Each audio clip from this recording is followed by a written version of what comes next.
Oh, ho, ho, ho, ho, ho, hello. Well, look, you joined me at the second innings of the third overs of putting the tuners back on the EKO, the Italian EKO. And I'm only on one camera right now, so this is not so good because my hand is in the way, like, isn't it?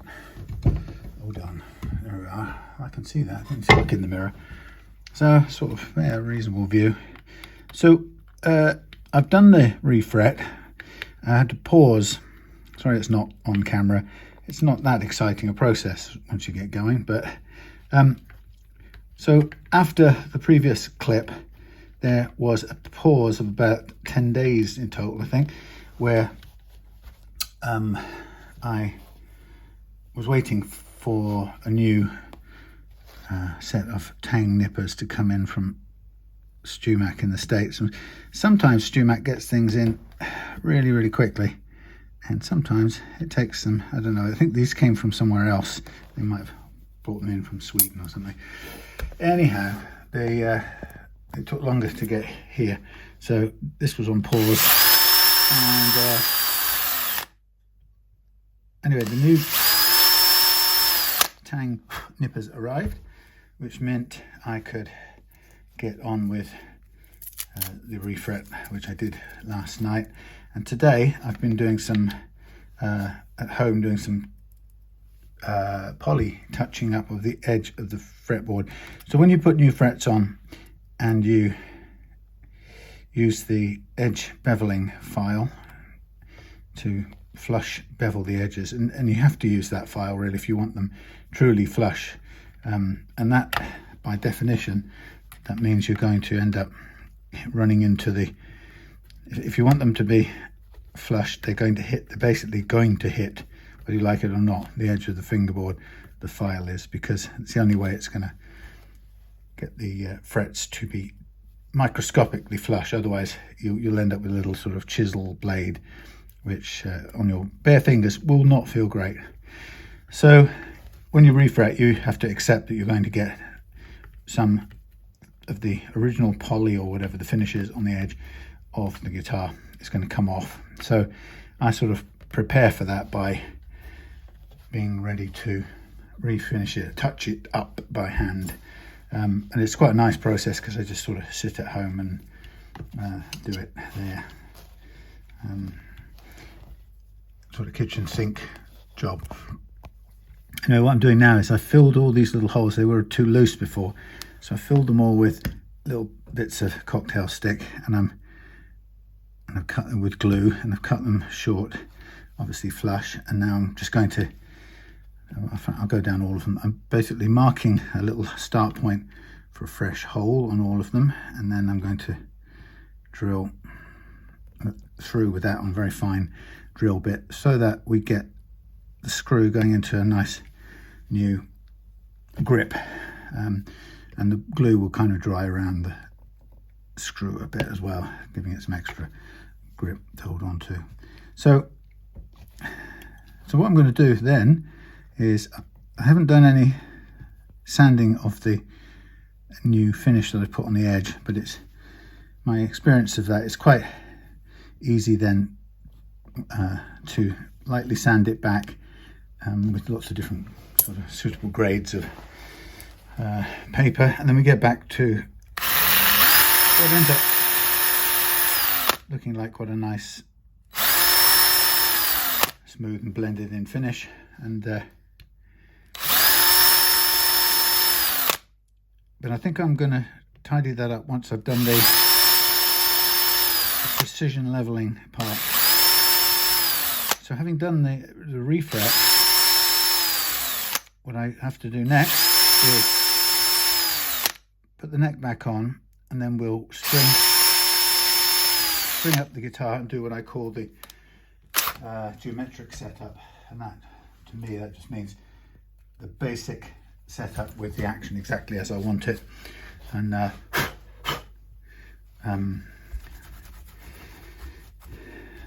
so that involves putting strings on, or sacrificial strings as they call them. We put on some sacrificial strings, and we'll set the action as low as I think it should go, and then we'll precision level these new frets.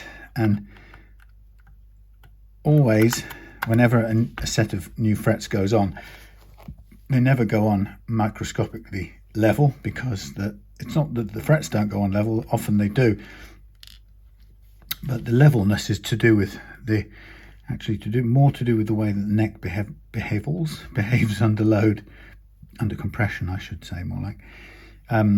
So even if I were to put them all on perfectly level, as soon as we load the neck with string loading, the neck bunches under the loading, and that bunching sets the frets at slightly different positions in relative to each other. So it's a very, well, it's no shame not to get a microscopically level fretboard. I never expect to get one, and if I get one, immediately after fretting, I'm sort of very chuffed.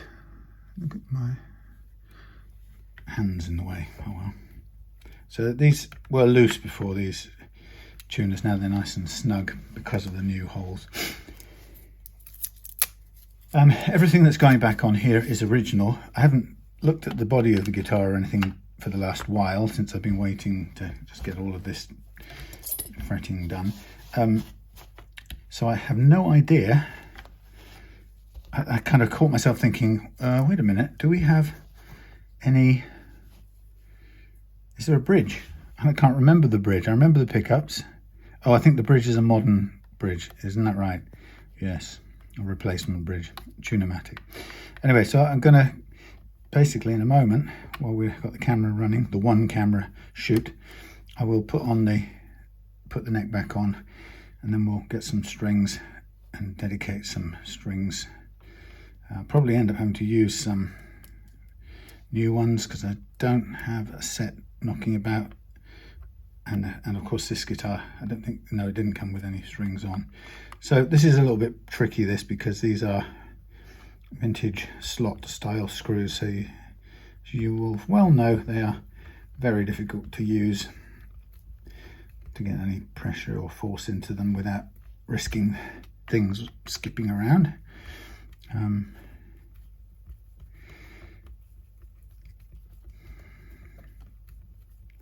So I got, as expected, I got a load of advice from people not to mention politics on my videos. Some more or less explicit warnings or bits of advice like don't. Now I am short somehow.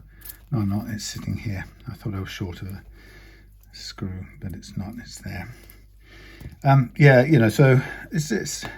I answered a couple of people saying something to the effect of, "Look, it's real life. You know, I'm sorry if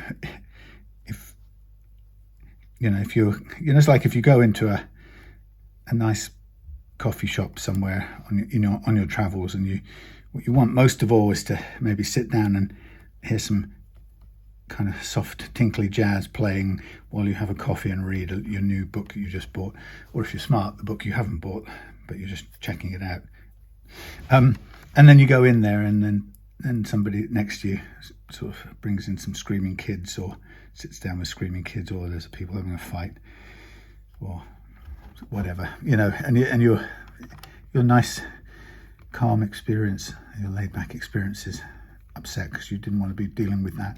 And I get it, some people feel like that when some nobody like me starts sharing their personal view of politics. But the answer I gave to that is the alternative, or the sort of implication of that, is that I talk through what I'm doing here now, and I must only ever mention guitar related things.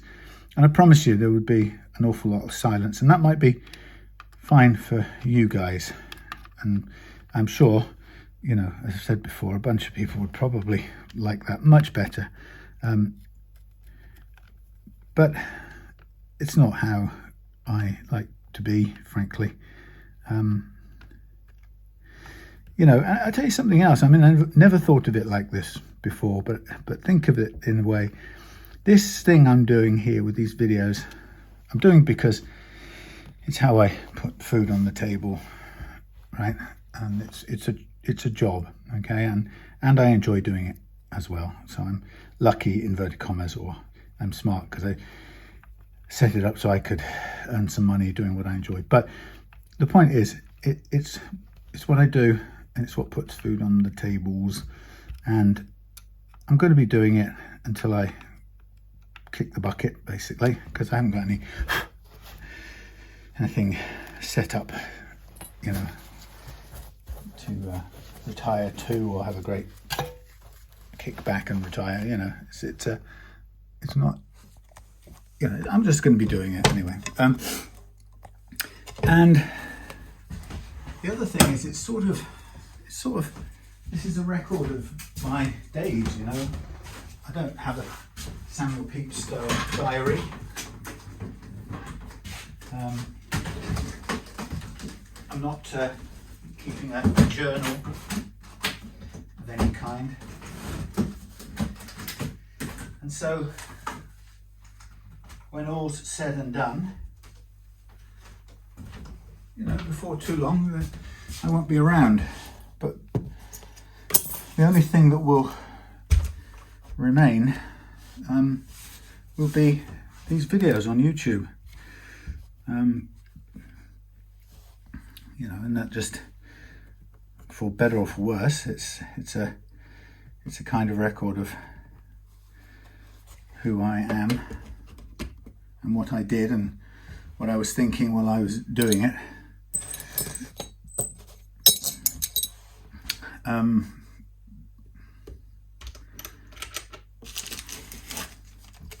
Wow, those old frets. Anyway, so yeah, that's all there's going to be. Just a strange memories of me on YouTube doing stuff. My kids can go and look at and go, oh look, that was my old dad, droning on day after day. Now I'm going to put this kind of back on the way it was for the time being. I don't really know what the action status is going to be like, so I'm going to find that out, and I may have to amend the shimming when the time comes. So first of all, I will just attach this. Sorry about the view for a minute.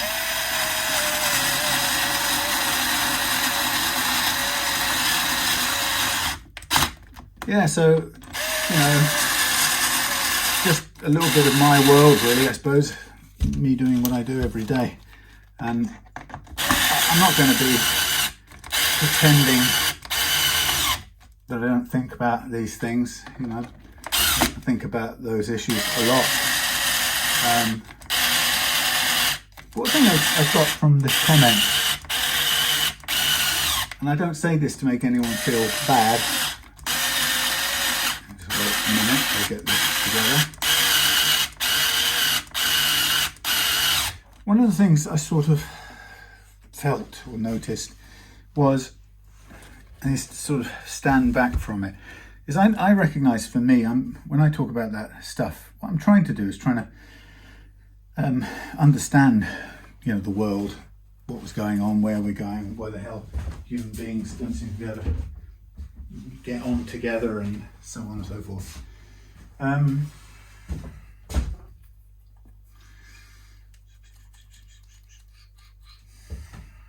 I need some strings. I wonder if I should steal these off this strap. I don't want to use a new set, but I may have to put a new set on that strap anyway. No, let me use up some strings. Anyway, yeah, so this is a 3, 2 and a 1. Oh, how weird. Yeah, so I kind of noticed that some people get, you know, they tell you they don't want you to talk about stuff. They didn't come here for that, and there's a kind of anger. There's a cold anger in some comments about that.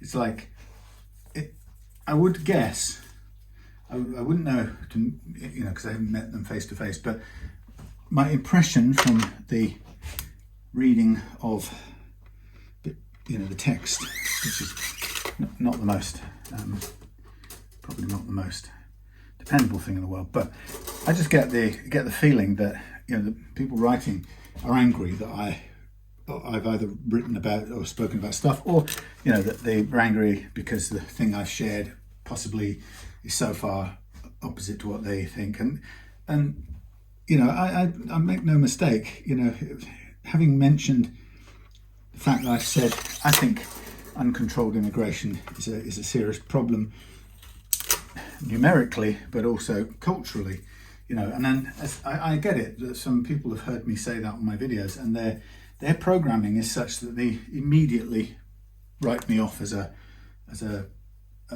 racist, I don't know what, you know, small-minded, xenophobe or whatever, just because in there, it seems to me there's a kind of programming that says, if you have any problem with that at all, if you're anything but, hey, everybody and anybody come right in, you are racist, xenophobe, Islamophobe, whatever. Anyway, so the point is,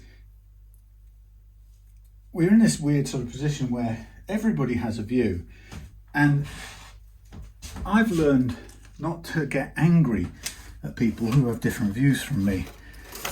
And I've got to say, I can't imagine what it would be like if I couldn't.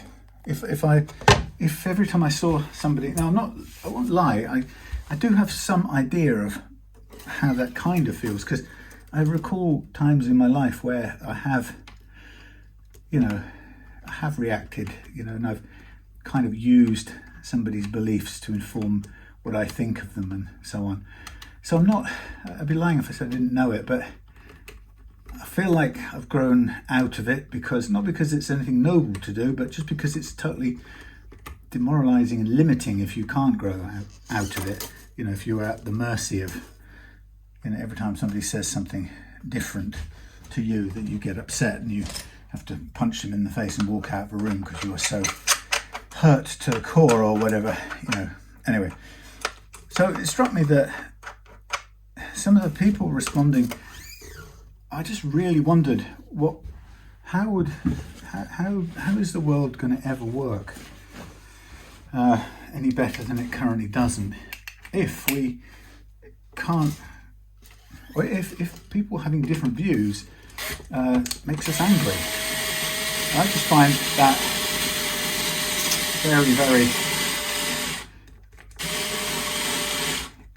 I'm running out of batteries.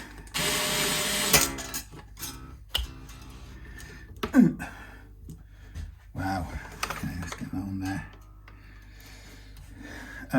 Yeah, I just find that's a real problem in this world, that you know, when did it become that people literally just can't tolerate being anywhere near someone because they have divergent views or just different views. So I just think that's a real serious problem we've got, and it's much more serious in some ways, possibly more serious than the actual issues that some people don't like talking about.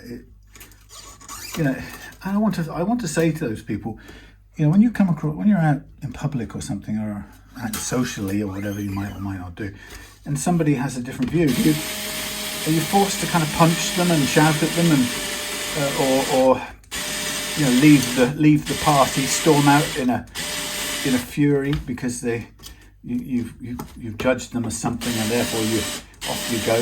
You've got to get out of there and never return. I don't know. Feels to me that, and it looks to me when you look out in the world, go on, you know, especially I was looking at the election stuff, and you know, I'd go to a pro-Trump site or discussion or whatever, you know, and I'm genuinely curious to see what it is people who really like the man like about him, almost regardless of politics, but what they just like about him. And you know, you go into those sort of discussions, and everybody in that discussion I looked at, everybody bar none. How the hell does this work? That's odd. I think this has been put on the wrong way around. This is how it came, but the slots don't extend far enough onto the top, so they're not going to hold this thing. Anyway, yeah, so you know, to go to these sites and then just find everybody, every single comment thinks Donald Trump's absolutely, he's a savior, literally. And people are saying thank God for Donald Trump. I mean, thank God he came along. Okay, that's fine. You know, I'm interested in how that is quite an extreme. I think it's quite a strong statement. You know, that you see someone as, you know, so important that, or so capable of putting the world to rights. No, the point is, I don't want to go and punch you in the face because you think that. I'm just curious. I want to know what makes you feel that way, because I don't feel that way, and that's all it is, right?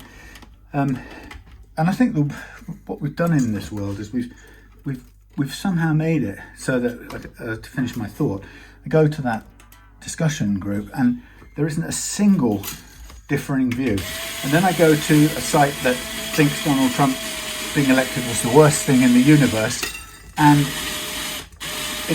what's true there is that everybody thinks he's an absolute monster who will destroy the entire civilization practically.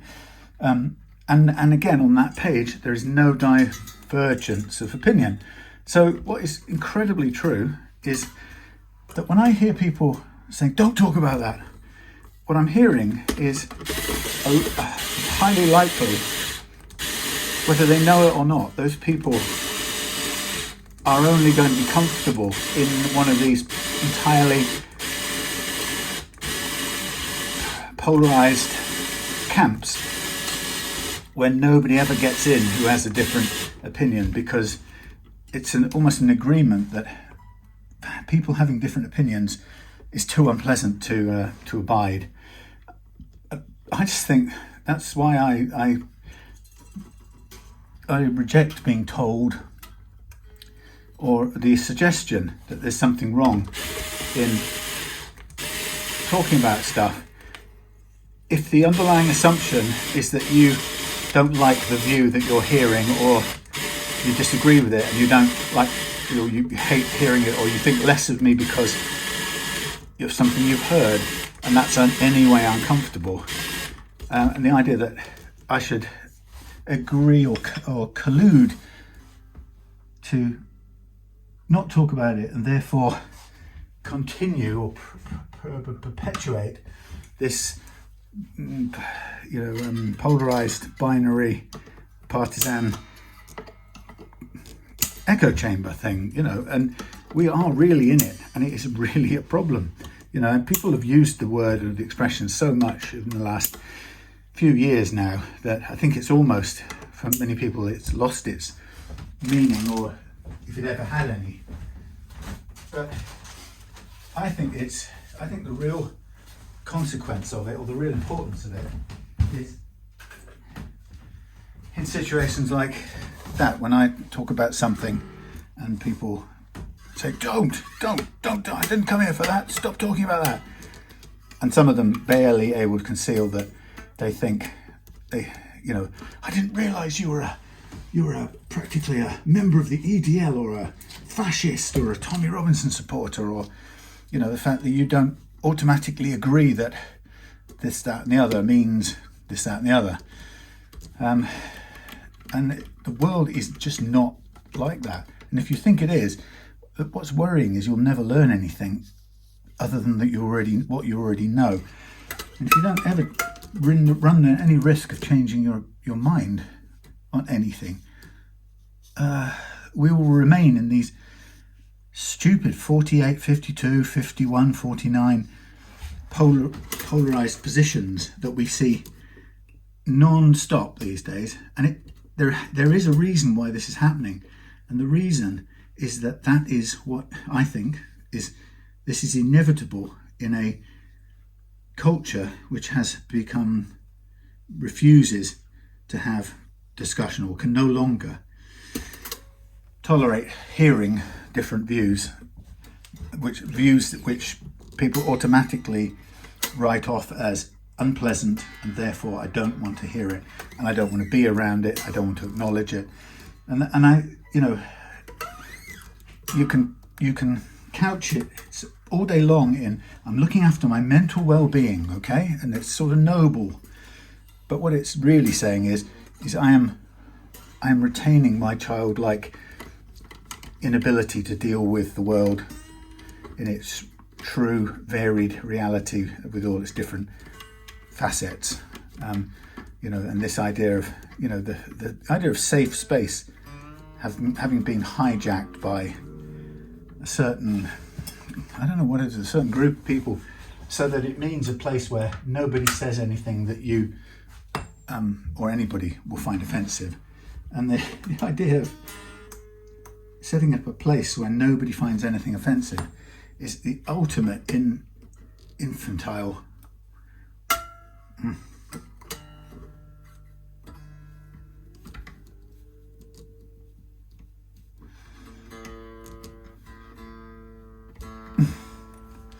Terrible tuning, sorry. These are about the only tuners that aren't very good.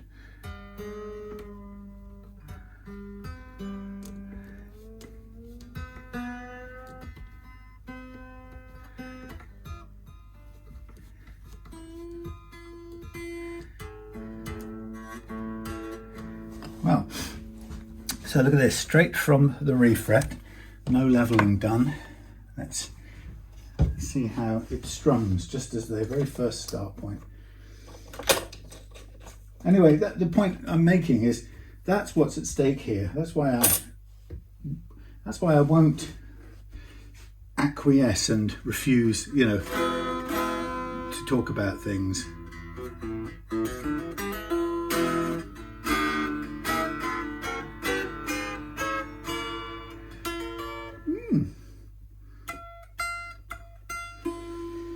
I got a feeling that this bridge is in the wrong position. Anyway, I think this may be very difficult to get to play in tune.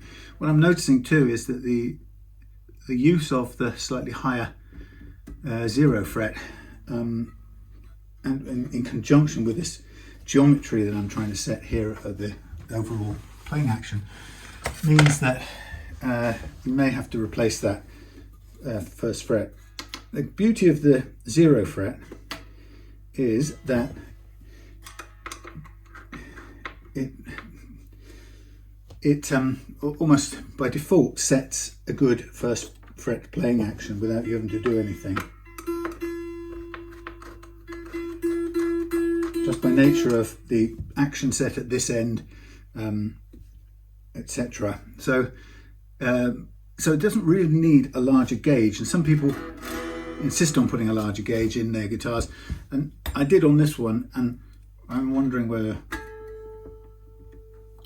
well, I probably would want to go back and put the same gauge in as the rest.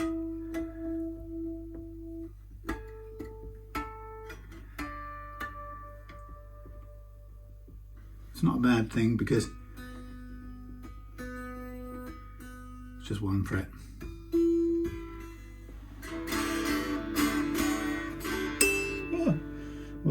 So a couple of things here is with the, let's see if I can show you, observations.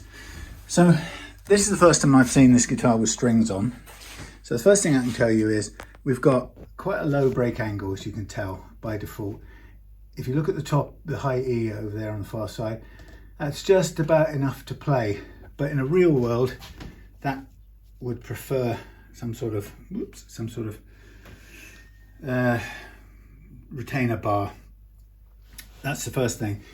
Also, because it's not pressing very hard on here, these aren't, whilst in tune, these are not sticking down. So these do need cutting a bit more.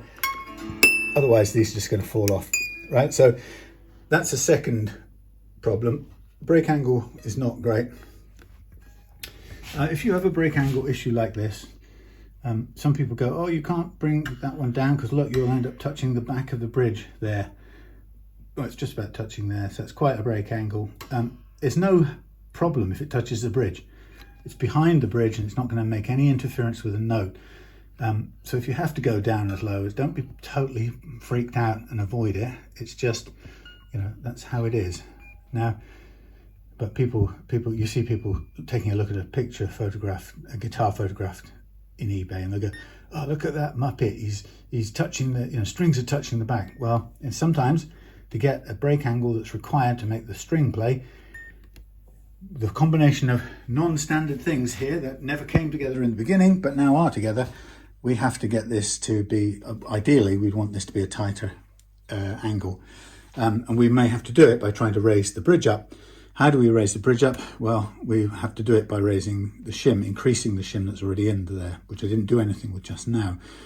So we've got immediate issues. String spacing on the nut that we've retained, the spacer nut. I retained it because it's a rare object. You could make another one if you had to, but it's intact. It's got some original damage there that's been repaired. Take this off, half of this damage would probably break out and I'd be left with a huge area of repair. So it's in there, it's working, and you can see that it's doing its job. It's spacing the strings, and the strings are then able to come up over the 0 fret, as you can see there. So the next thing, we look at the first fret, first fret action, and the first fret action is a tiny bit higher than I would like, and that's the result of the slightly higher gauge than that. I've used a bigger gauge than that, and I should probably go back and get a smaller gauge of 0 fret stainless steel, which I've got here, so I'll fish out the right size. Now we come down this end and we can't get any lower an action here because of the bridge being full on, it stops. So there can be no harm, and only good can be done by increasing the shim under here. What it'll do is it'll lift the fingerboard up this end, it'll give us a lower gap there, which means ideally we'll shim it and it will touch the string, which means we'll have to raise this up to get the ideal playing action back. But in raising this up, we'll increase the break angle, which is something we definitely want to do. And then we'll need to slot these a bit better than they are, because otherwise the strings will not stay in place. So that's the things that you come across when you first sort of put strings on the guitar, because until that point, you're only dealing with an abstract thing. You don't really know whether this thing's going to work at all, which I didn't. So now I have a sense of what the problems are. There's a tremolo arm in here with a screw head sort of adjuster, and I haven't seen how it goes. And supposedly this drops in here, maybe. Doesn't look like it wants to go in here much.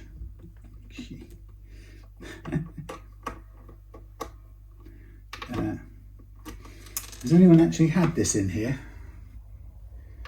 Because I don't think it wants to. Oh, it does finally. Okay, so let's see if I can get it to stay in place. A cute little, prettily decorated. No, we've sort of got to find the retaining gap, which is probably about there. Bit blankety.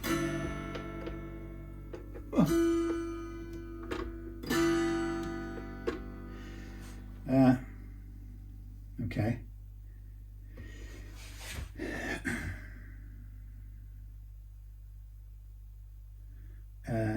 So that's not going to work unless we wrap the strings round that. Okay, we'll have to take the strings off in order to test that. That's of secondary importance. In order to have this make any pitch change, we can't have the strings going straight through and hanging on the end. That just makes it like an inert stop bar. What it needs is to be, well, the only way it's going to make any movement is if the strings are first of all wrapped round. So they have to go through here first, back over the top. I suppose let's do one just to make sure that I know what I'm talking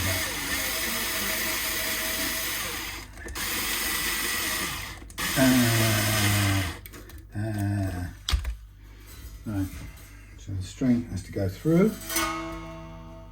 I can get it to bend out. Yeah, so it's a kind of an interesting one, because a refret is quite a, well, it's not a cheap undertaking, and I'm sort of doing a refret without really having any insight into whether this guitar even plays any good when it has strings on it.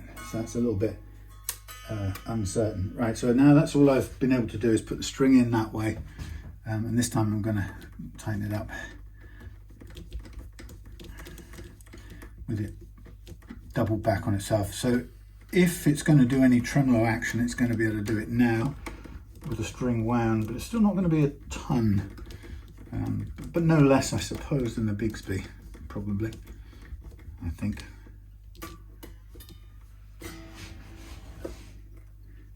That's even worse. Oh lordy, came up over the back. That makes the break angle non-existent. So we have a real problem with this. You can't have through, under. We try under, that's the only way. Has that got some wrap? That's got some wrap. Let's try it under, that's the only chance we've got.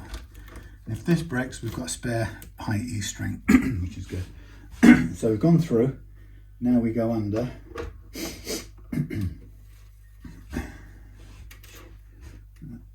But that's got barely any,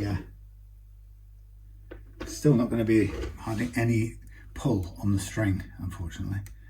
So I think there's going to be constrained by some fundamental design challenges of this 1960s Italian thing.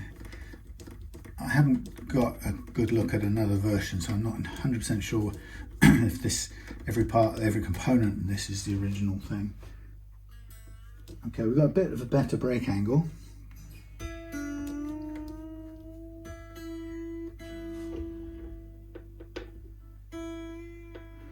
Of course, now doing, oh lordy.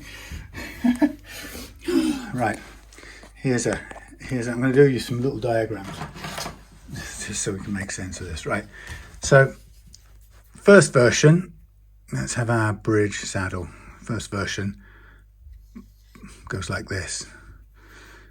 It's a very bad drawing, but it goes like so. Right, second one, we went, oh, we need some wrap. So it goes there like so, it goes there, through there, up over the top, and then we've got a tiny bit of, let's call it 2 degrees break angle, practically 0 degrees break angle. And the third option, I've just tried now, is that we go in there, through there, and the only option we've got is come out under there. And now we've got 10 degrees break angle, which we're happy with. But you probably guess what's coming. Here we have 0 tremolo effect, vibrato. Here we have some trem, but there's no point because it doesn't play at all because there's no break angle. So that's no good. That's no good. And this one solves the problem, but it reverses the tremolo. Okay? Which means if you press it down, the note goes up.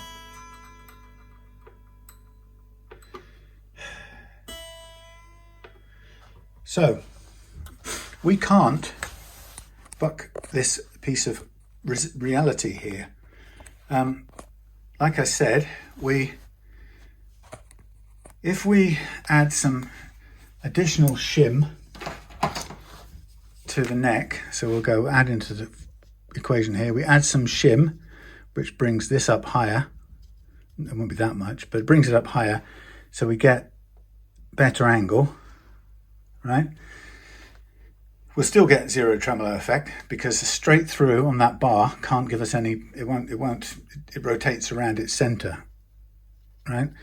It's not going to give us any appreciable effect.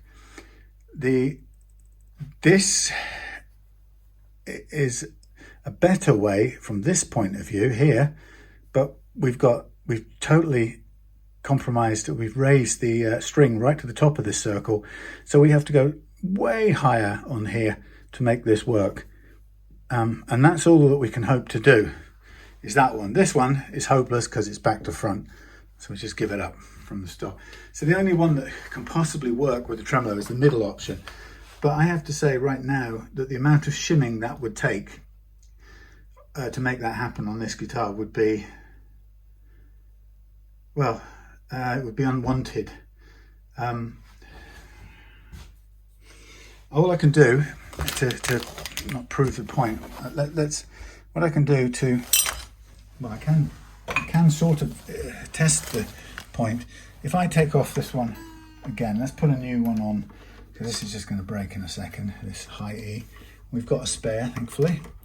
We'll put it back on in the middle option. So to use the tremolo, the string has to wrap around the barrel.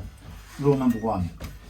But it has to go only one way, because we've just demonstrated if it goes the wrong way around the barrel, we get inverted tremolo effect, which is going to be interesting to anyone who wasn't in the know.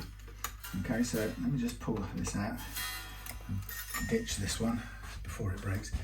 So we'll go back through them all and put them into the position that they have to be in order to work, and then for the tremolo to work. And then what we'll do is we will raise up the saddle to see just how high that thing has to be on its haunches, hind legs, in order to have a brake angle that's going to work.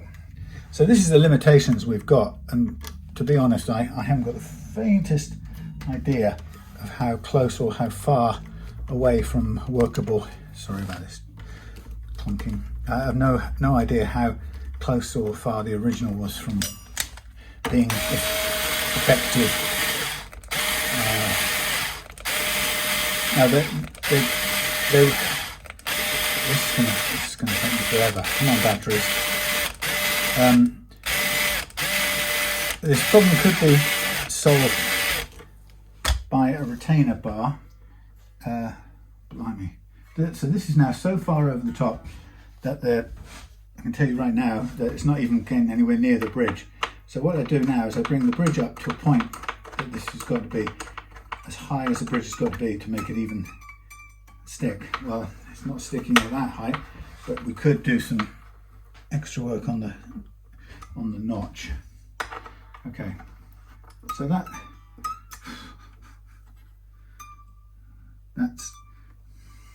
let me just quickly check. That's got about a degree.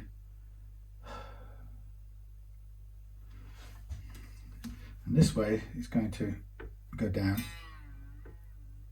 Okay, that's the only way that's going to work. We go down 2, it's the same position, it's just more string. Right. So, and this is shim wise, I'm afraid this is going to be unworkable. Look at this. You couldn't play that. Right. That's the lowest. It's not, that angle there is practically nil. It's just, I mean, if we've got a blade across here, it's not even staying in the notch, sorry. If we put a blade across here, or across there, or anywhere, I can't line it up. It's dropping down. So it's not even staying in where I want it to stay. Okay, so that's claiming to be about 3 degrees or something, but that needs to be higher even than that. And the amount of shim that you'd have to put under there to crank that up is just preposterous. So that's a no-go, I'm afraid. So the problem I've got now is that without an executive decision on this old beast, we're not really going to even get the fret leveling done. I mean, the only way we're going to get this to work is this has to come back down again, okay, because we just simply can't shim the neck that much. It was just not good for it, and there'll be a huge gap. And now we can go a bit, so we can, let's say we shim a bit more and we go to about here.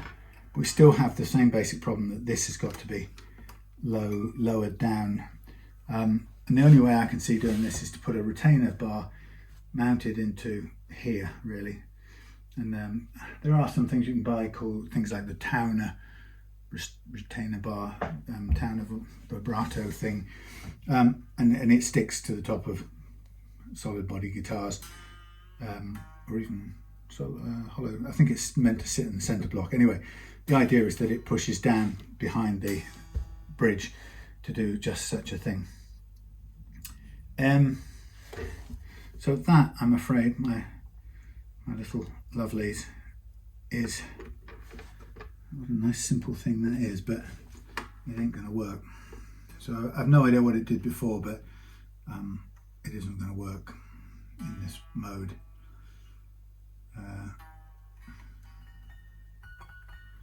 I mean, we could. I mean, I was going to say we could shim it now, anyway, to where I would be comfortable shimming it, but we still have to go and we still have to push down with the retainer bar. And the retainer bar, by the way, to make it playable, would pretty much already be hitting the back of the bridge. So at that sort of tension. So this would be our, if we had the angle, the bridge set at this height, the shim bringing the neck up a bit, just away from the back of the bridge.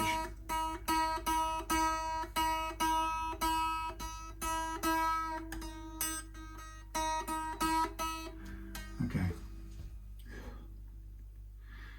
Can't do it without a retainer bar. It's going to make it different from the original. How it worked in the first place, why it worked, don't know. Like I said, I can't do anything. Can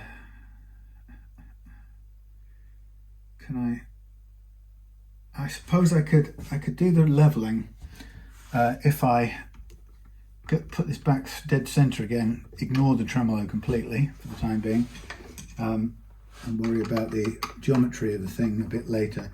And if I can just set it up at a low-ish action, then I could do the I could probably do the fret leveling. But I think we also, whatever happens, we've got to go in and change the zero fret to a different gauge, which is going to require taking the strings off anyway. Okay, so to do the leveling, so we can do something useful tonight, the ultimate playability of this thing is going to hinge entirely on some sort of suitable, good-looking retainer bar, because there's no other. I don't know if this unit originally had one that was part of this case, or maybe there wasn't a case here, or but it isn't going to work as it stands. There isn't a bridge that's going to work. It's a pure geometric issue. It just can't do it. As simple as that.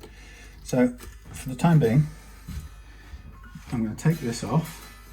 I'm going to undo them all, let them dangle. But this one, I'm going to put ready the other way around again, like we were going back to the very first positions that we had to do. So that once I've changed the zero fret, I can do the, probably set a good low action to do fret leveling. So it means getting all of these off. I think I'll probably just better put this on charge now. If I can. Where does that go? This one. Thank you. It's typical, isn't it? You think you're going to get sorted, and it goes. And that's the problem of not seeing it until now with strings on. If it had come with strings on, I'd know straight away that it wasn't going to work without some major modification. I can also a bit later on go back and look and see if there is some sort of component of this missing. I doubt it, frankly. I don't know what. So what I'll do now is I'll change the 0 fret for a smaller one, which will help bring the first fret action down a little bit. Come on, you son of a... I'll go to a smaller 0 fret. And then I will shim the neck with the most, that I would normally use and no more. And then hopefully those things will allow me to precision level the frets ready, and then we're just worrying about the finding a string retainer that will give us back the amount of break angle we need. I have to say, if you're going to use a tremolo on this isn't the ideal bridge to use anyway. I would be going for a roller bridge on that. It'd be much more suitable.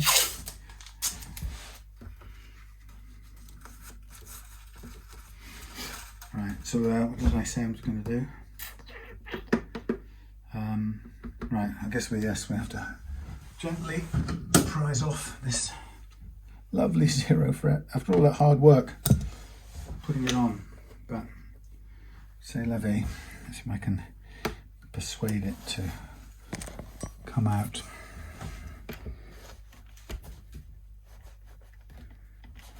Okay. Now, because I've done it with wood glue, this should come off with a bit of what I call blade persuasion, which it is doing exactly that. So when I get a blade under the crown, I can twist the twist the blade, and this thing comes up. Now that's a certain gauge. Now I've got to find a smaller stainless gauge now. I think that will probably do it.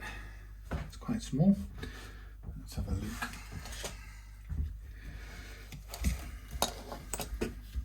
You can have a look where it came out. It's nicely come out without me needing to break the fills at the end, so I could get it back under the covers without it being a problem. So I want it to be the same 6mm radius, so I'm going to have to kind of bend a piece. So I need a piece long enough to bend. This is, I think, a bit smaller all round than the stuff we've just been using. So I can find, I'll just throw all the spare bits away. Very good. You have, let's bring one out from the big bin. Visual comparison. Yeah, I think this stainless is a bit small. What we care about is the overall height, really. We've got 243 and this one's 278, so that is a bigger thingy. What have we got up here? Stainless.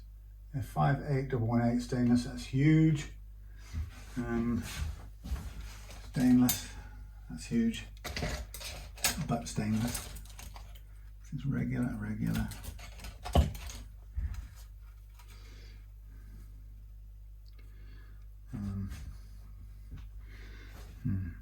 So what I don't want to be doing is I don't want to be trying to wear down a stainless fret, 0 fret, to get it to the suitable height. That doesn't feel like stainless to me. Right. What have we got here? Slot sanding wire. No. What about 0 fret? Stainless steel. But again, this is a fret. Oh, that might be. That's all a bit big. Too big. Nicely labelled though. Conveniently labelled.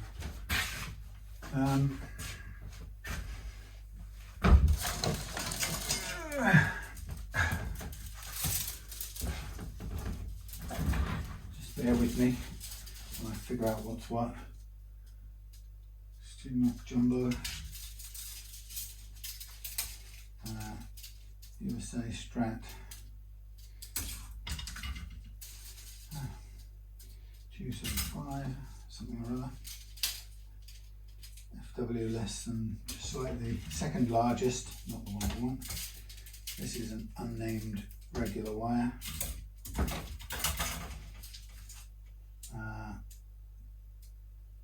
Karen strap. Is stainless? No, I don't think it is. This is stainless SS, but it's the largest size.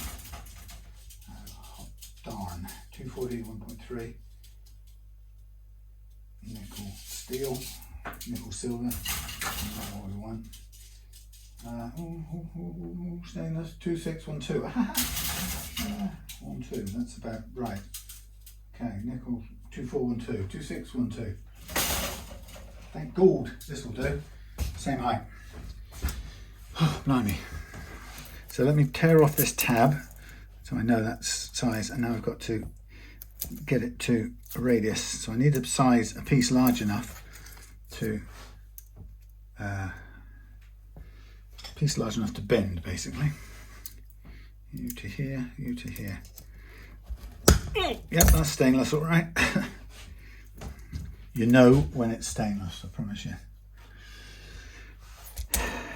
Okay, so there's my bit, and I'm going to stick this measurement back on here so I know what I've got for future future use. Now, stainless steel.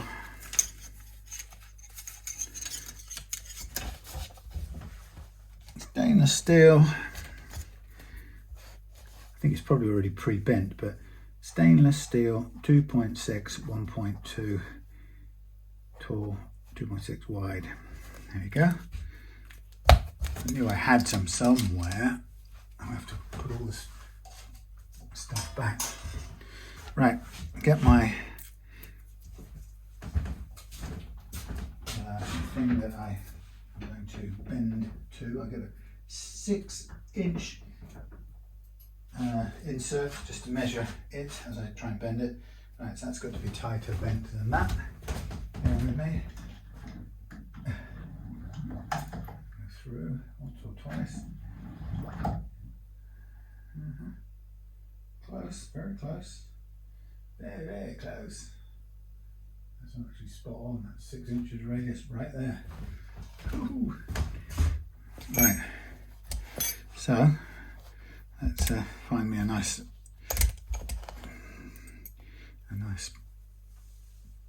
length of it from here to here. I suppose I ought to just make sure I get not too big, because I don't want to be cutting forever. Oh Lord, stainless is hard work. Okay, there it is. Okay, so now I'm going to get my tang nipper out.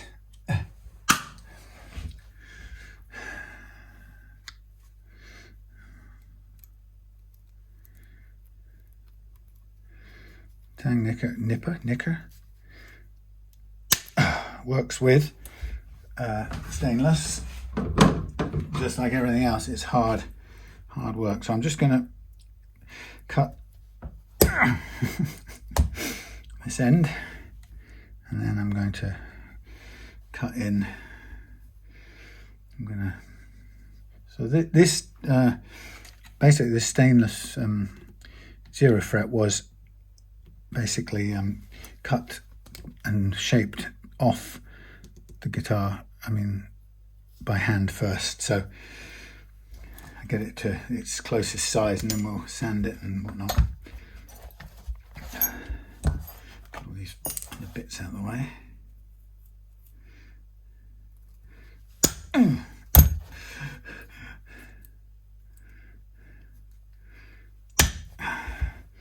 So I'm just basically at this point aiming up to get the right size with the tangs sitting inside size.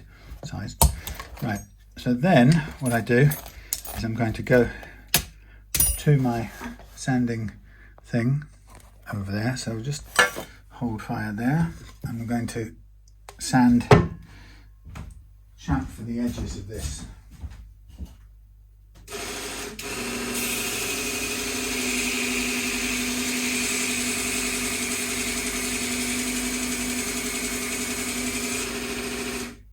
basically I'm going to do that on both ends.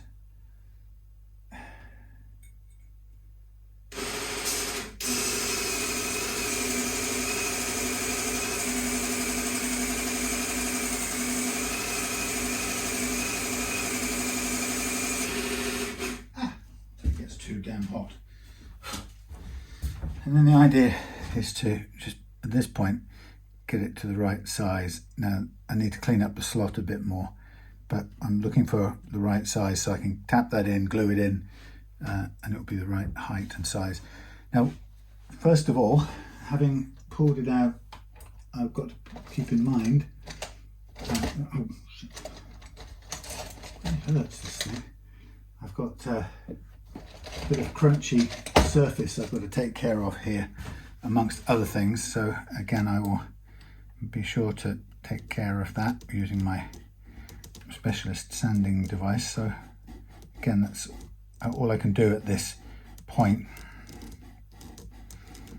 and then I will need to get a blade in there and ensure as much as I can that there's no crud in the slot.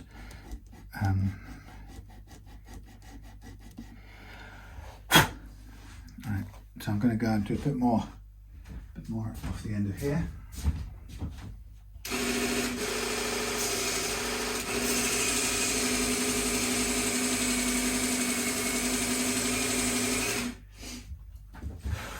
Should have a glass of water to drop them in.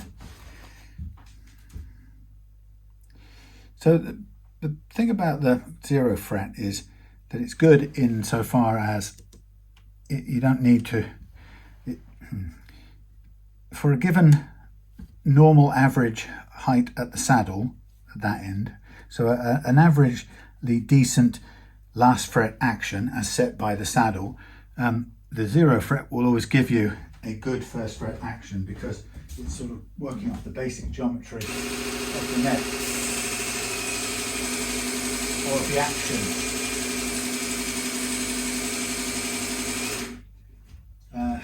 Now the only trouble you get into is like this, when some people go, well, some people in theory think you should always go oversized with your zero fret, and some think you should go undersized.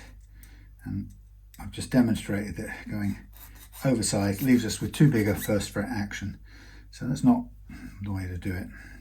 I've always trusted the same gauge. I think one of the reasons why some companies go oversized when they're using nickel steel, for example, as a zero fret, is because they secretly know how fast it's going to notch, and that it's going to need dressing, you could say. Okay, that's nearly there. I'll do a little bit off either end still, and then we'll be ready to just round it off, clean out the slots, tap it in, put it in the shim, and have a look at where everything sits.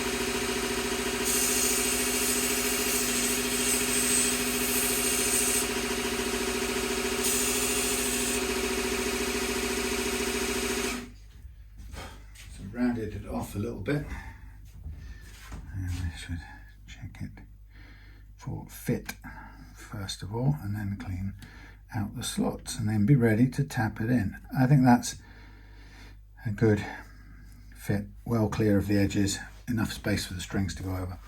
Okay, so that's good, happy with that. Put that down here. Get me a thingy, and we'll just dig into here as neatly as we can to clean it out, but not to cut through the end fills. So we really have to go both directions to get this to work, which is not easy unless you turn the whole guitar around.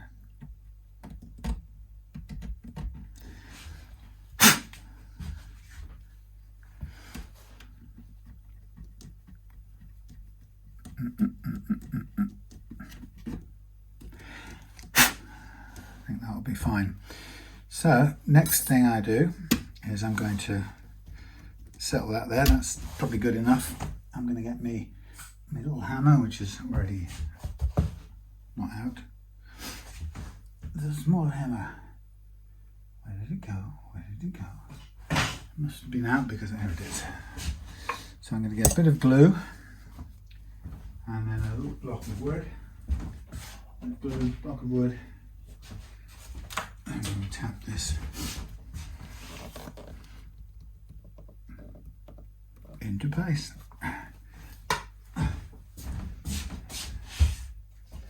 Some towel for cleaning up.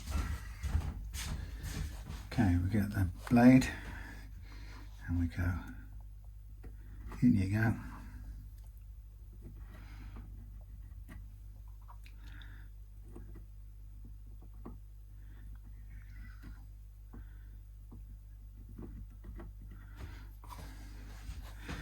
Okay, and we line that up like so.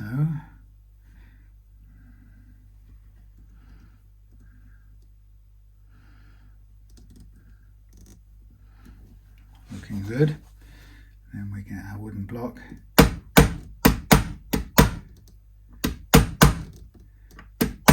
And we tap it home like so. And you can see there's a nice ton of glue coming out there. This is fine. We'll clean up like so.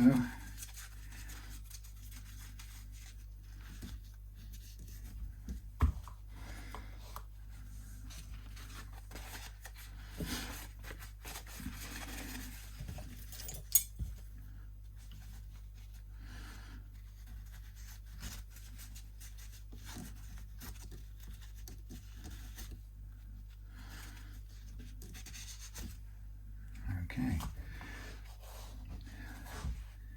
it's all good. Just tap it a little bit more to make sure.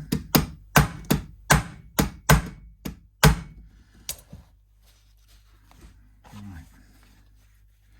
So that's the new lower, slightly lower zero fret put in place, and now we can sort of carry on.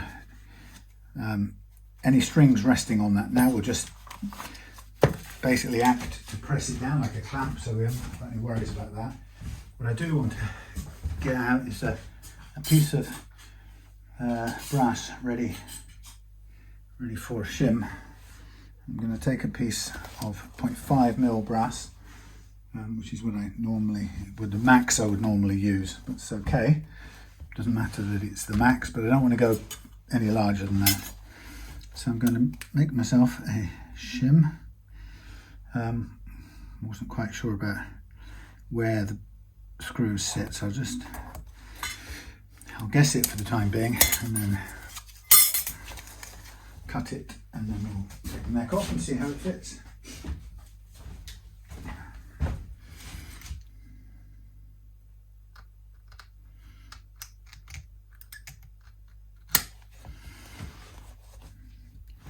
Put a little corner on here in case it needs to tuck in the back.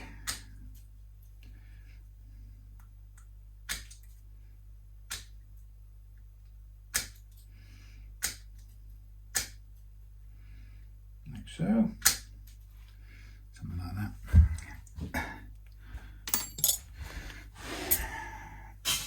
Okay. Tuck this, take the neck off. Chuck that one away, a dead string.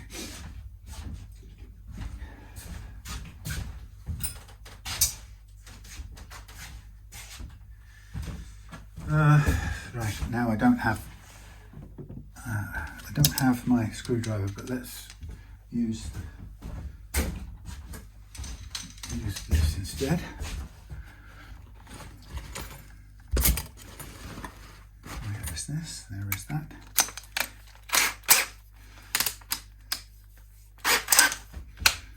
Right, so not a very good view for a minute. I'm going to take the neck off.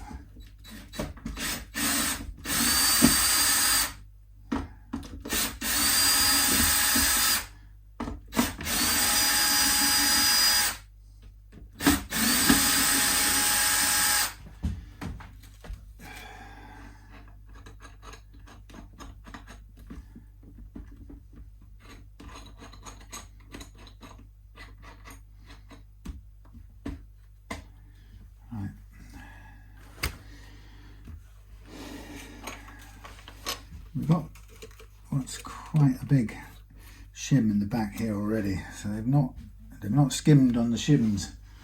It's a big chunk, so I'm slightly nervous about that, but we can only go with what they've done. So massive great chunk of wood and a bit of paper on top, and it's been crushed over the years a bit, but that's, oh my god, that's 2 millimeters.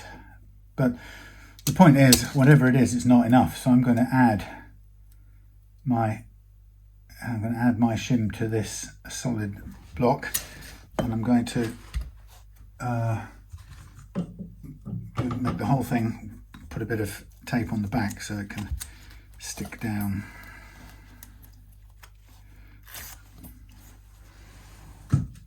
Well, so you can see this whole thing is dependent on quite an extraordinarily large shim for starters.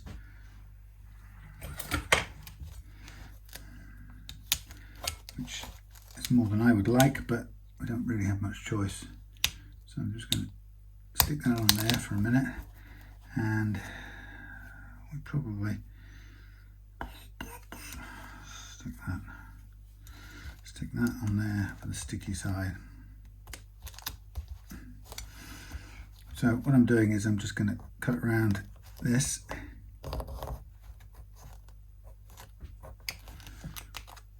like so, and then around this one.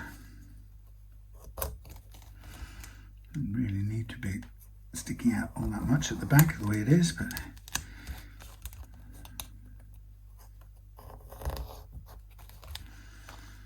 okay, so there's my thing. So we're going to go that one on the bottom and this one on the top, and that's coming in towards the screws. That's going to sit on there like so, and it's coming in like so, but it's not evenly spaced. Lift up, damn you. Sorry about this. I'm just trying to get these more or less centered.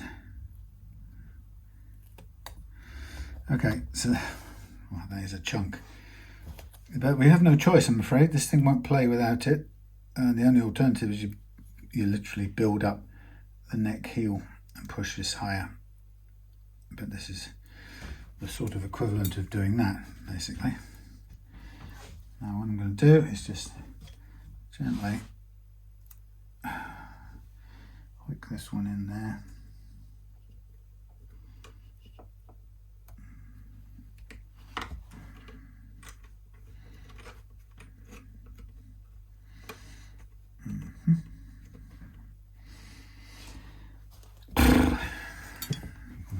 Tell the sound of somebody who's not normally used to having a shim of that size. Right, lift this up out of view a bit, sorry. Put this in place, and let's get this lightly tacked in.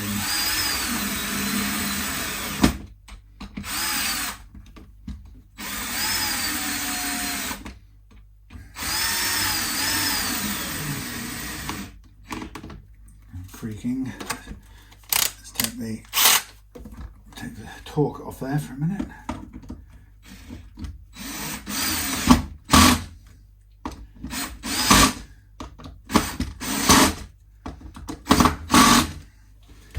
Okay. Now what we're going to get in a minute now is we've got the new thing. I'm going to take these strings off. We're going to put them back on, and now they're all going on technically the right way round,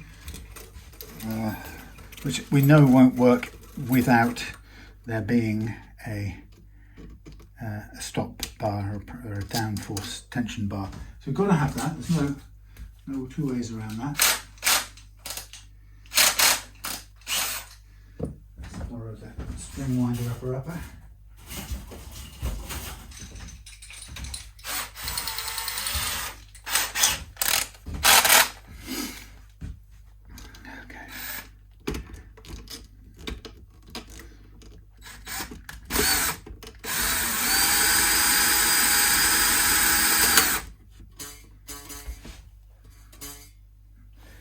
Okay, that's good sign. Straight away we've now got the string sitting on the deck, so we want to bring up this first. We come. So we're now getting an action back and increasing the break angle on the bridge, sorry, the strings coming up to the back of the bridge. So better we could get the setup done, but we probably still have to decide on some sort of tensioning system, and it's going to change it from the original look, which is a bit weird. But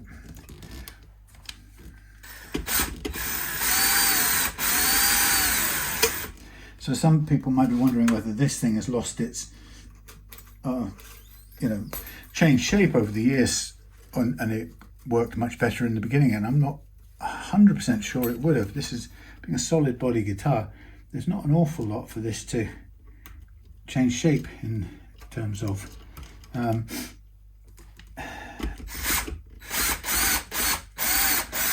that's an absolute ton of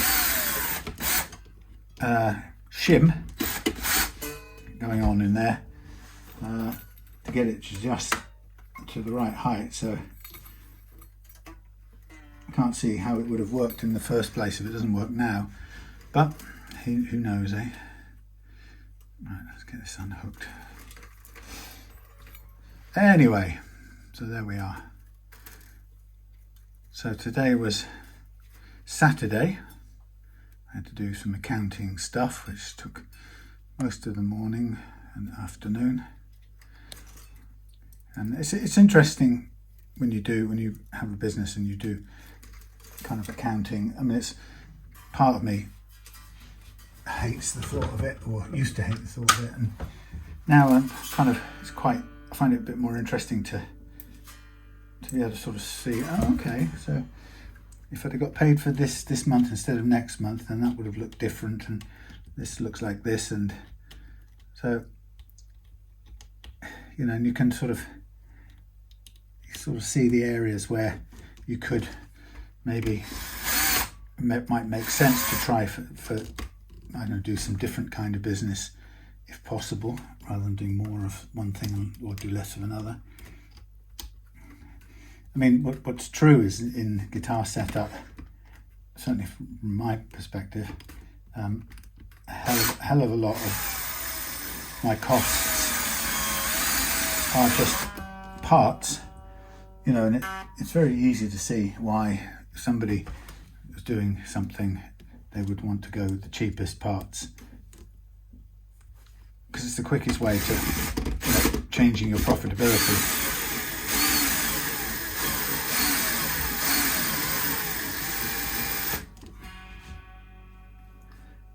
So we're not getting any tremolo effect out of this right now, because we're just going to set it up from a point of view of just making it play so we can do the precision leveling. And then later, once I've figured out a retainer bar of some sort, we'll be in a position to try and make the tremolo work. But right now, it ain't going to be just yet, that's for sure. So this has got to go down to make a half decent playing action. So, there's a problem here straight away, and the bridge radius is 12 and the guitar radius is 7.25, which is not ideal. They're obviously not compatible. You can adjust the radius on the bridge by slotting it. That's one advantage of using that kind.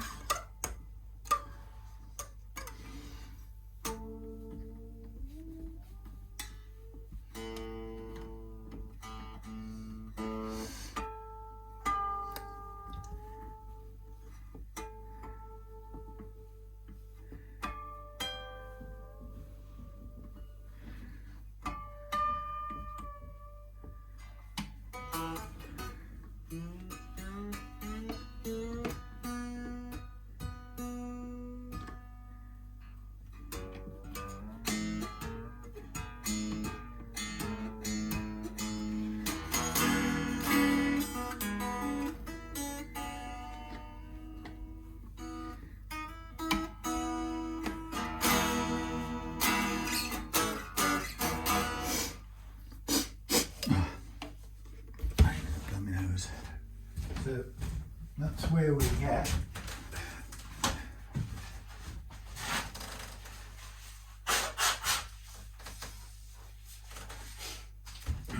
is it good? It's not great. It's not great. Now we're on 17, just over 175 on the bottom here, and we're on 1.5. So that's as low as I want to go on there, and that's as low as I want to go there.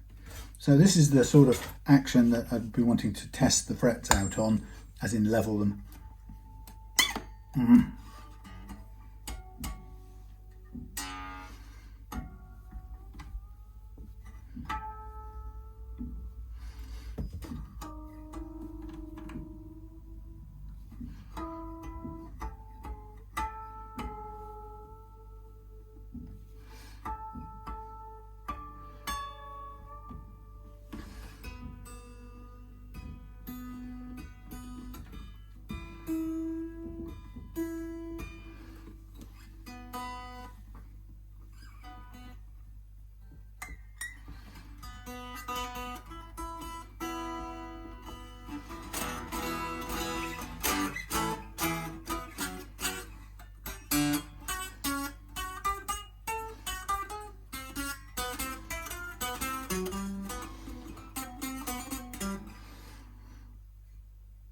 At the moment we got the tiniest bit of relief, and I suspect that this thing is practically loose.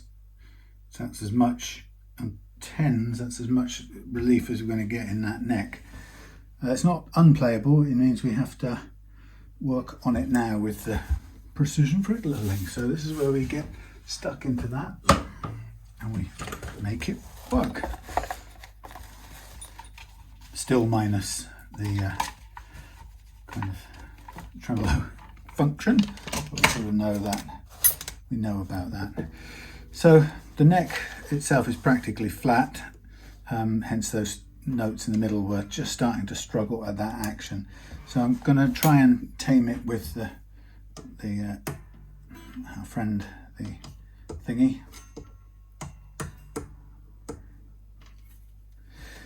Banana.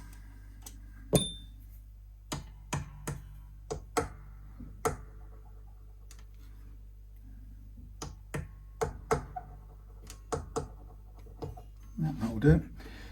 Okay, so let's get it going. Oh, twing.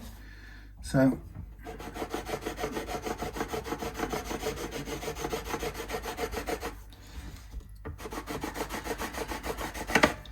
let's see what it does.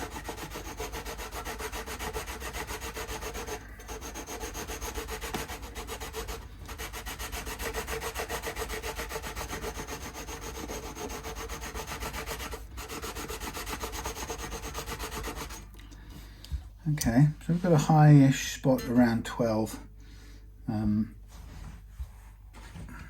Nothing extraordinary standing out, but let's see what it does.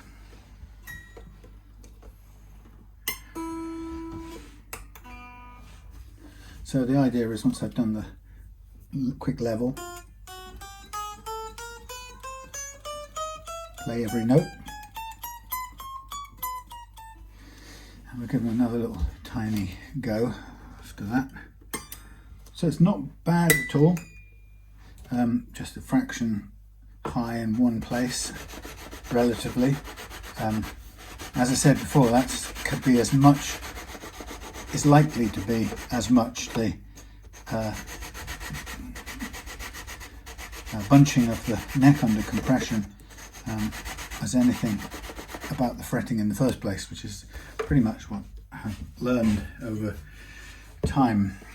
That's the real issue with fret leveling. It's almost nothing to do with how the frets are put in.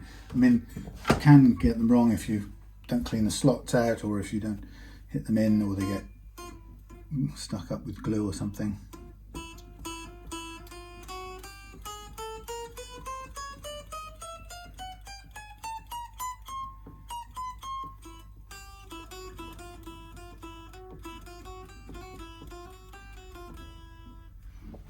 So having gone to the same size fret wire, this is still pulling quite a tall first fret action. I mean, that's for my liking, but I've got to get my head around the fact this is a 1962 guitar and we can't expect too much out of it, I'm afraid. I don't think I would ever have expected to be played at any lowish action anyway. Okay, so this is the fret leveling game, taking my newly laid frets and making sure every note is playing cleanly, and that we're also just leveling out any hills and valleys that are occurring as a result of the string pulling on the frets, on the neck. I don't really know the construction of this neck, so it could be very good and withstanding the bunching.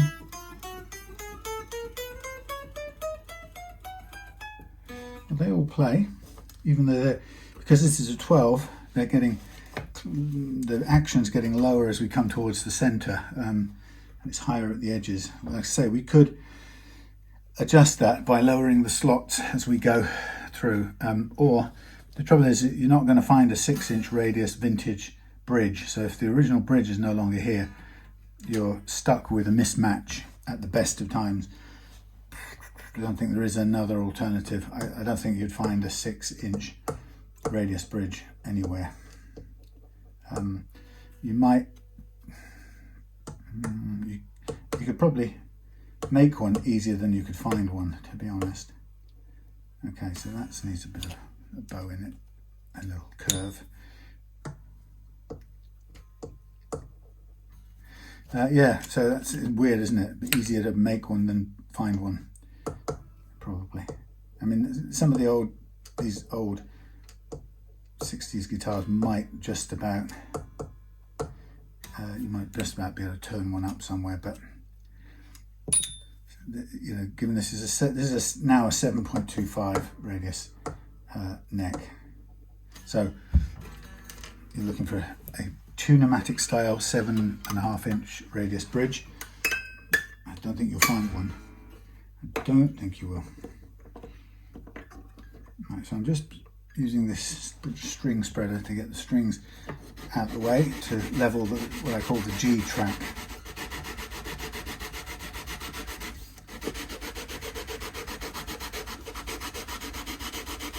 I mean, what's good is, from experience, this is a very small amount of leveling to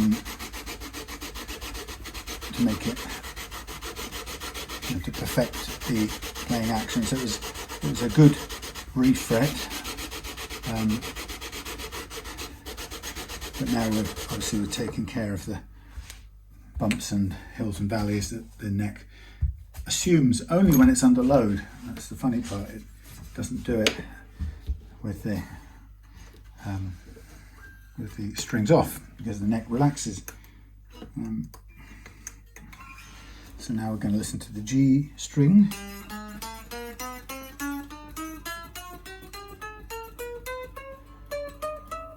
So the G, because of the bridge radius, the G is playing at an incredibly low, it's about 1 millimeter action here.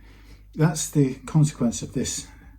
What if we had the correct radius bridge, we'd push the thing higher to get the overall thing, but right now we've got imagine this flat radius over the curved board, so it's going to be, strings are going to be much higher at the edges, which they are, and they're actually, you know, perilously low at the center. Well, they're not low, they're bang on as low as I'd possibly want to go. So this G string here is performing pretty well, considering it's at the lowest possible action. And actually it turns out that, well, we could hand file this down a bit here. Even though it's the same gauge, it's still a bit too high for me, and I don't really know why it's creating such a big lift, but well, it is. So that's the G at 1 millimeter last fret action. Amazing that it even plays, actually. I'm going to leave that there for now, knowing that it's at that action, which is quite extreme. So you can see that as I'm going through this, I'm storing up things we've done the shim, we've replaced the zero fret, but we could do with actually sanding it. I didn't want to, sorry, sanding it. We could do with filing it. I didn't really want to because it's hard work, but it looks like it could do with it to bring that first fret action down. I mean, I don't have an infinite stock of different gauges of stainless steel knocking about, so we'd have to just bring it down manually, which is entirely doable with a file, but it's not quick.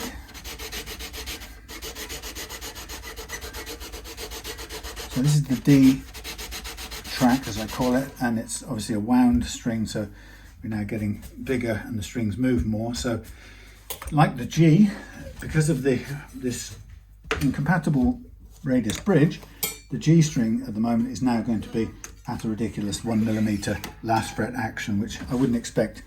I would barely expect a plain string to operate at, far less the wound ones.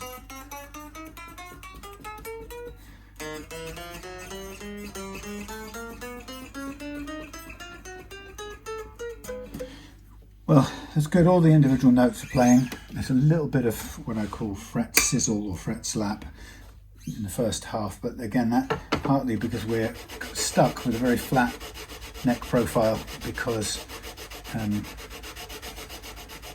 strings aren't pulling any significant amount of curvature into the neck, and it's a good old-fashioned Gibson style one-way single action truss rod, so it ain't going to help us any. So, you know, we're finding the limits of this old style beast, which is always the way.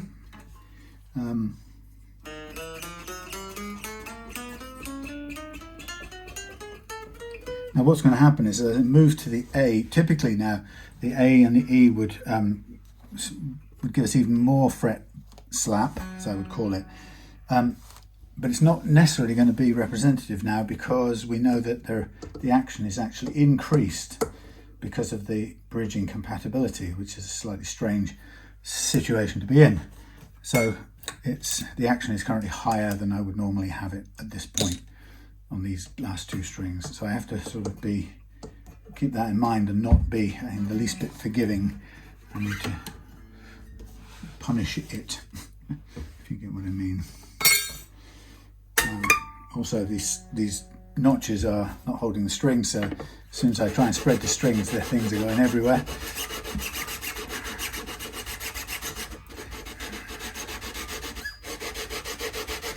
I think the thing that worries me most of all about this is going to be the break angle business. If we're going to make the tremolo work at all, the point being is I could. You know, we can set it, we can get it playing now, but with this action preset and no chance for the strings to go wrap around the bar because of the way it changes the break angle, it would give us back the necessary grip for the tremolo action, but we would lose the break angle, and we can't get that back without putting a tensioner bar on it.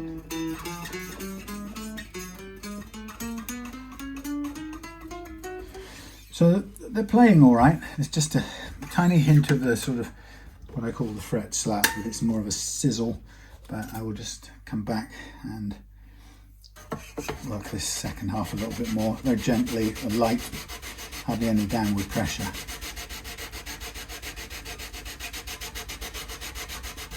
What I also have to do still on this is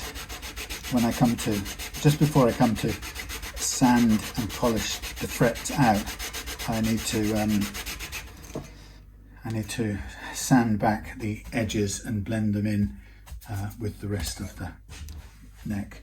So it's just a matter of some 1000 grit, or perhaps 600 to begin with, and then some 1000 grit, and then with water, and then just keep cleaning it, checking it, and getting it down smooth.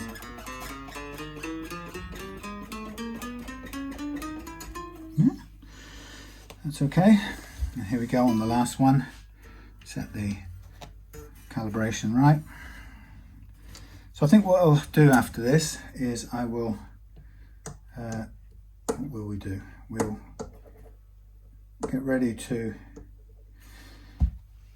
sand the edges. I did the last bit of poly earlier on today. It's water-based and it dries pretty well in the atmosphere, and you can sand it with water fairly soon afterwards, so it behaves quite nicely, despite the fact it hasn't had days or weeks to set. So probably do the edges of that. Might require taking the neck off again. It might be easier with the neck off. That probably will be. But what I want to do is just get a basic playability with this leveling now, and so we know what the geometry has to be for the guitar to play. Like you've seen, how the geometry has to be for the guitar to play the tremolo is a different kettle of pilchards. Strangely, a mile off tune. Give me something close.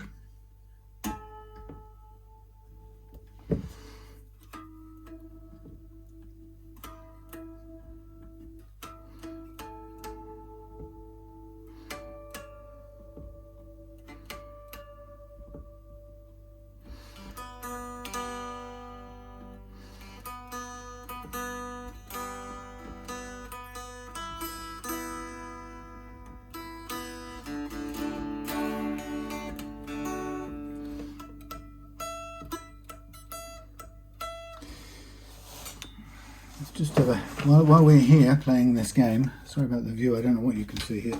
I just want to check the intonation on this, just to see if we're 100 miles off this position in this bridge. That has to be pointless. So obviously I haven't even plugged this in before, so I'm going to guess that it's got some signal that's going to register. Yep.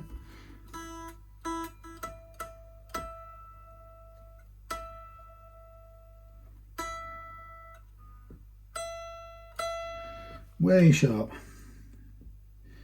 So we're going to have to shove this all the way back, which is going to be a problem because everything has to go back from there. So it could be that this whole geometry is wrong, and I've got a feeling it is, but sorry. It doesn't want to play properly. Ooh. Right, so everything's too close. We don't have the world's most. So the question is now, since both those are playing, the E and the B are playing sharp. I'm not going to try and dig in. I can't get to the adjusters. I'm going to have to turn them around the other way. I put them this way because it was the only way that the notches would hold. It was a bit of a, I don't know what the word would be, compromise, but so I'm going to take this back off.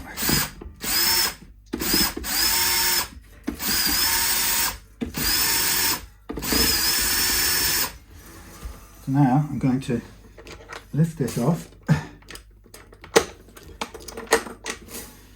and I'm going to pre-adjust everything so we know that this was, oh blimey, they're all in the wrong direction. Okay, we need this. So the first thing is we need to switch it, which means the notches are in the wrong place. It's far too short, and then now we've got to come this way. I don't think we've got enough room.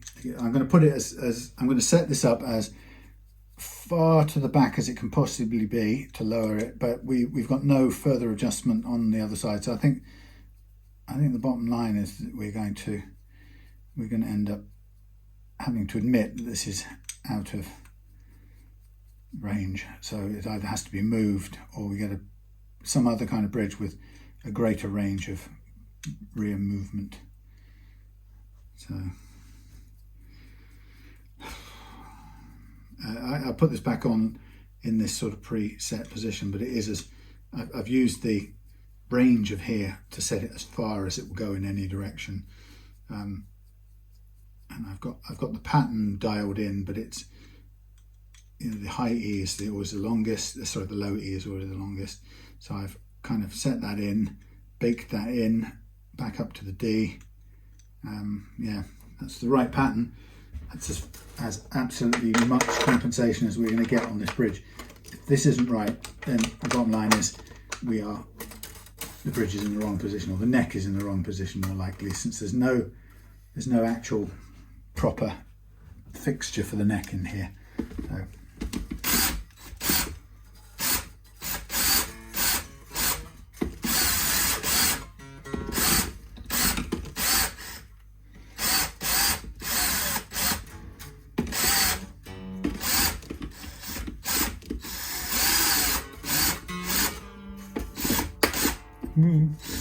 sound of that.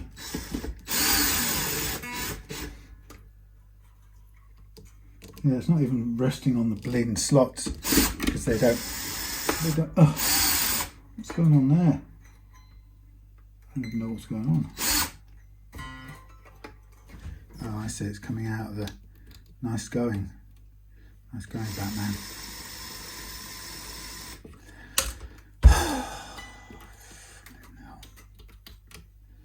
Flimin' hell. Right, it's not catching.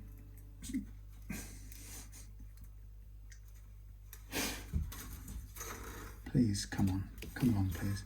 Right, so I have to go this way now. Tightly pull it that way.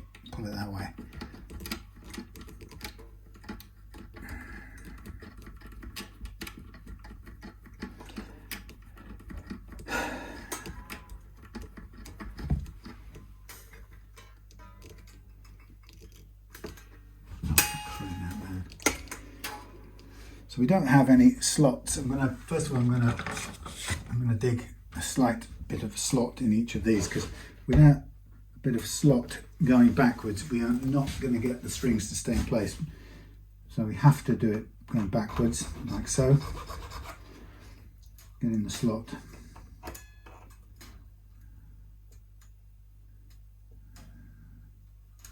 Where's the damn thing?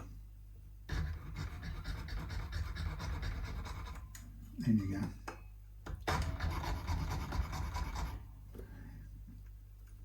I don't care if it breaks strings right now. I can sort out the sharpness later. I've got to get it to stay in the slot, otherwise it's going to ping out.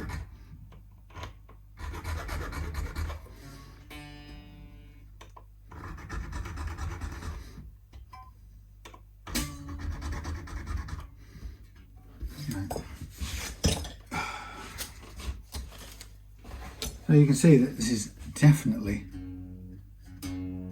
not playing games, playing good games. I'm looking for A.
Closer but still sharp.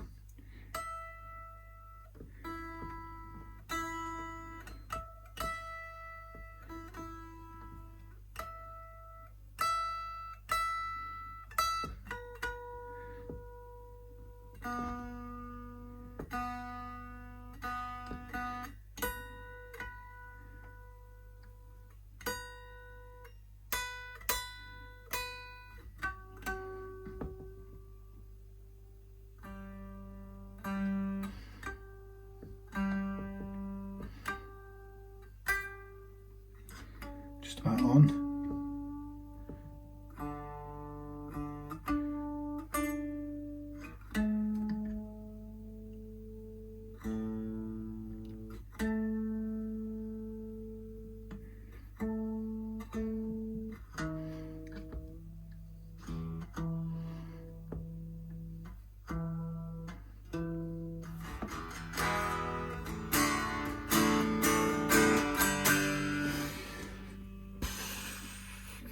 Barely, just marginally there.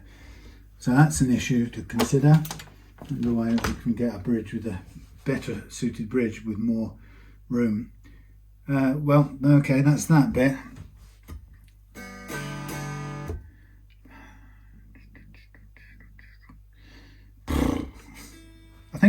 I think, I don't know what's going on here. Sorry about this. What are we on? Look at this, 147. Look how long it's taken to get to this stage, and the view hasn't changed in the slightest, so it's been very boring. I am so sorry. So let's go through the things. First of all, good news, the fretting's good. Bad news is even at the same size gauge, as close as I could measure, this is still lifting the action a bit higher than I would like, but it's actually not so bad in the middle too, because we've got a mismatch of bridge radius, and that in practice looks like, to draw out that problem, having drawn out every other problem, if we draw out that problem, we have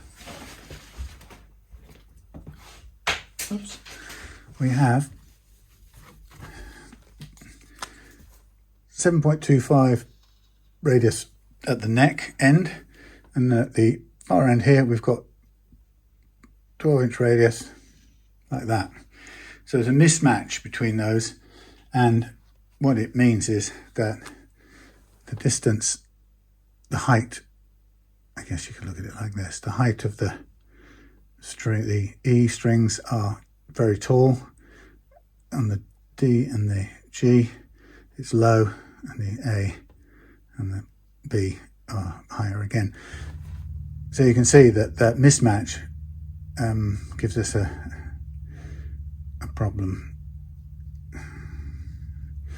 And that's what's happening. So currently I've got it set, the action on here is set, so the last fret action here is actually about 1 millimeter, which is actually lower than I would go on most guitars, but it's quite a bit higher by the time you get here on the outside. The only way you're going to change that, I'm afraid, is to find a bridge that's 7.25 inch radius, i.e.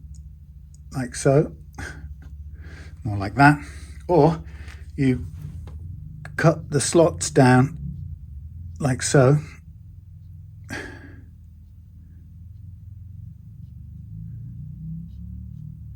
See what I'm getting at? You cut the slots much deeper to get down to, so the bottom of the slot follows the radius of 7.25. Anyway, so that's big problem. Next problem, as you know, is that with the strings pushed through the back there like this, that can't act as a tremolo. There's no rotation. It doesn't pull the strings back and forward, so that's dead as a tremolo. We've been through the fact that it has to be one of the other two ways to make it work. The only one way, going through from this side, wrapping back over, that has to be the way to make it go down when you push forward like normal tremolos. But then that nicks this piece of break angle here, and it isn't, this has to be taller, or there has to be a retainer bar. Now currently that break angle is actually not too bad, it's about 10 degrees now. It might be that with this new shim in, I suppose it would make sense now to just test that out on the high E and see if we could get away with threading it through and back out in the correct tremolo direction, because we haven't set the new geometry before to test that. So I think that would be a smart thing to do right now before we kind of get ready to quit for the day, probably. So let's take this right off.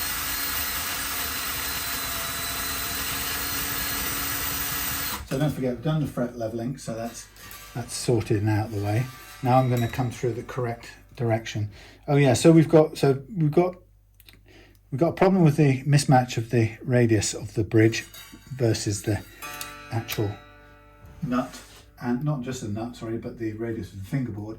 So at the last fret, The sprets are still in the 7.25 inch radius but they're going across up to the bridge at, when they hit the bridge at 12, which is naff. Okay, so let's lift this up and put it on here. Well,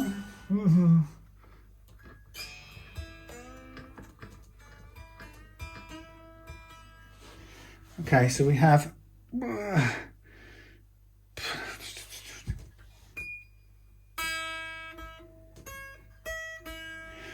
you know what? We probably have barely enough to use the tremolo. We might just get away with it now. We've shimmed quite a lot more than I would normally want to do, but let's take this right out.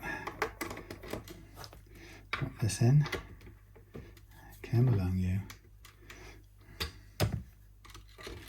Anyway, so when it comes to politics and stuff, I just think if I push back and somebody says, "I don't want you to, I didn't come here to talk about politics," because we always just end up arguing, and I get it, I understand that's what tends to happen, but the worst thing we can do, I think, as a species at this point in time is walk away from that and stop discussing. Right, ready? So, okay. So what we know about this, let me tell you what we know. What we know about this, and we've started digging into this bridge anyway, because we have to make this stay in place. So let's do a little bit more. Let's take a little bit more of an angle here. We're going to go down towards there, and we're going to go down, and we'll take a bit more. Okay, nice notch for it to sit in.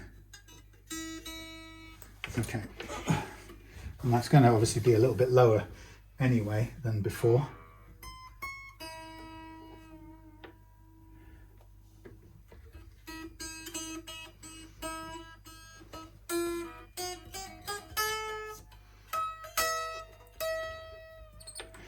So we could get away with it on the high E, just that. I'm gonna struggle to get some of these back on, probably. Yeah, I mean, you can. There's no harm in trying this out now, since I'm going to take these strings off anyway. Do the fingerboard edge and polishing and stuff. But I think what we'll see when I get this fixed on is the limits of what the tremolo can do with the angles that we've got to hand. And as we know it's not going to be very much angles, not much angles, frankly. And this hasn't got much spare string. And put this through and cut it off already. And I'm going to struggle to get this to go on. Oh, come along now, please. Yeah, so it's. I think there's an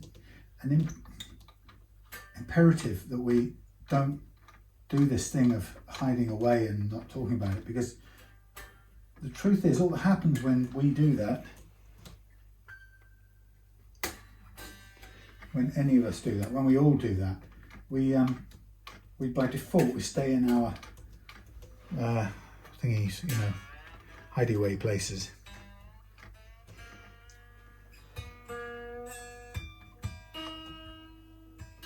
Our echo chambres.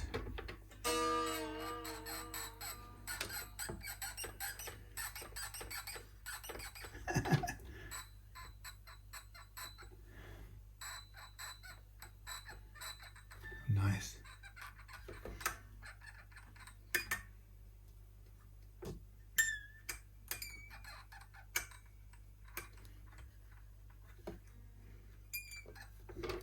Okay, so that's squeaking on the bridge saddle.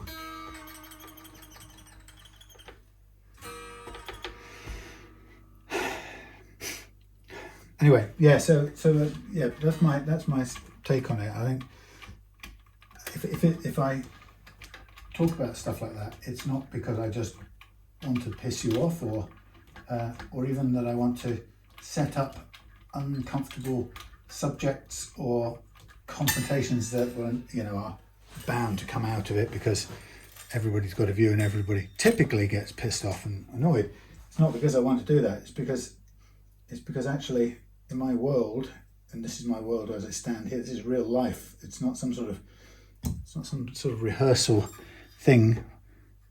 In this world that I live in, that stuff is real, and this business of hiding away and avoiding discussing it is a significant part of the problem.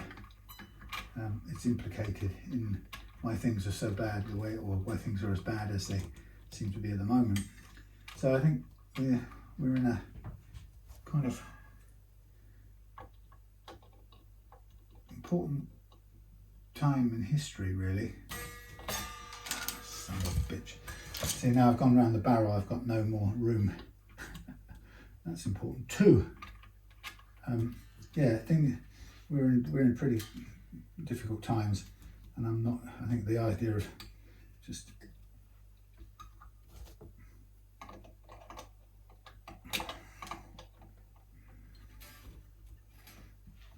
how do I turn this damn thing? Jesus wept. I haven't got any more strings. I probably just end it, since I know the tremolo works, I would probably be better off just binning the strings and getting on with the rest of it, but sort of stupidly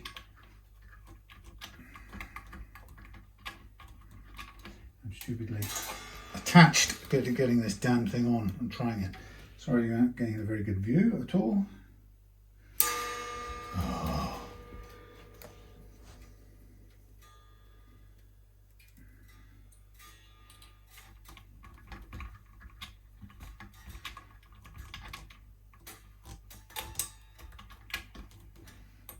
Get out, get out, get up, get out.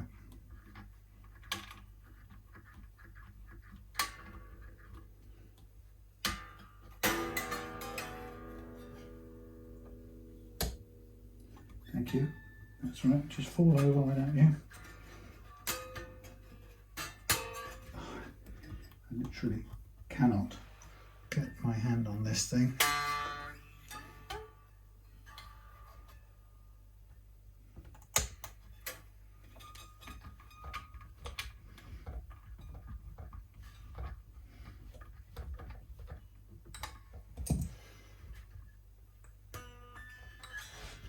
Stand up.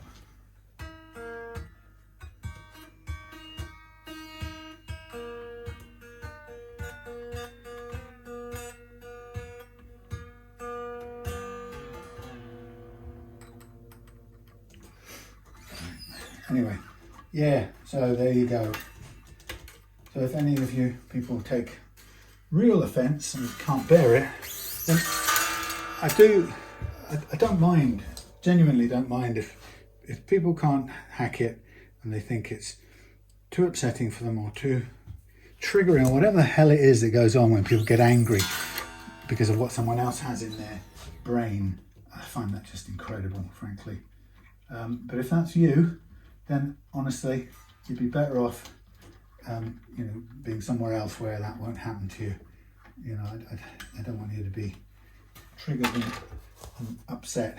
But if we're talking adults here, I would be strongly encouraging you to ask yourself why something that somebody thinks would be such a trigger.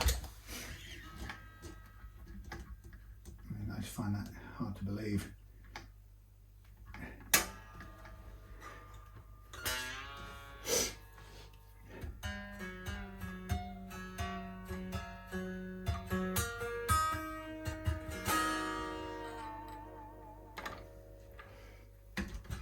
Yeah, can you sort of imagine that? Can you imagine the idea that what somebody thinks makes you angry?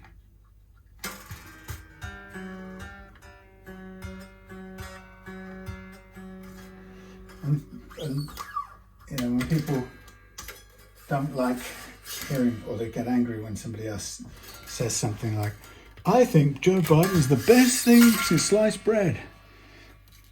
which is something you'd never hear me say.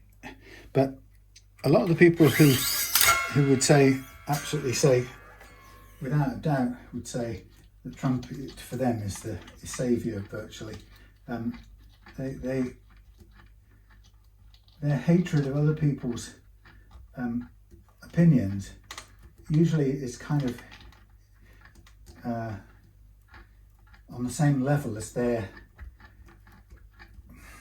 zealousness, their passion for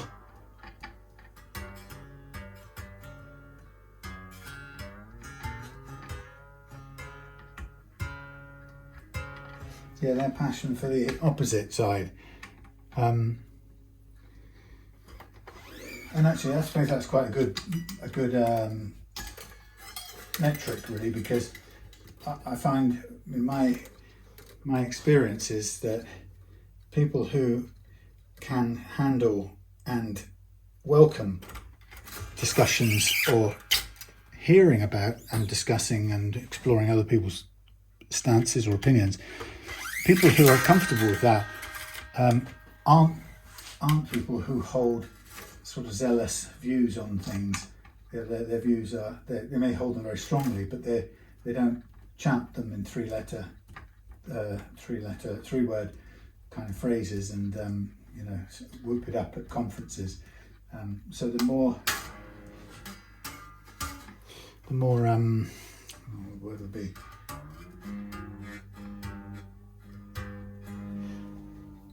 The more passionate the person is, usually the less likely to tolerate other people's views.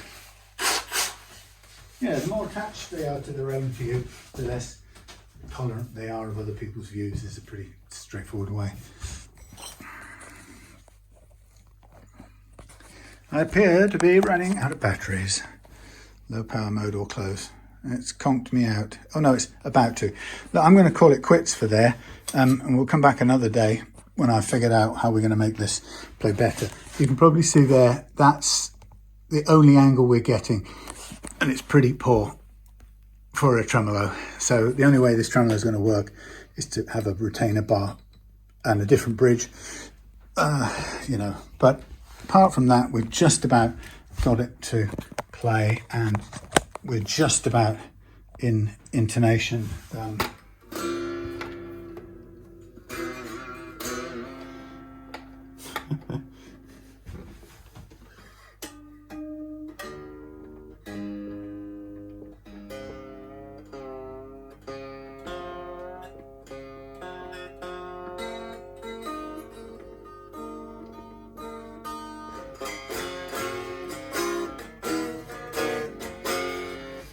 Yikes, not the best piece of guitar I've ever come across.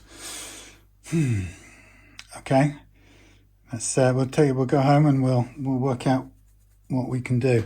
I mean, a tensioner bar here would make it work.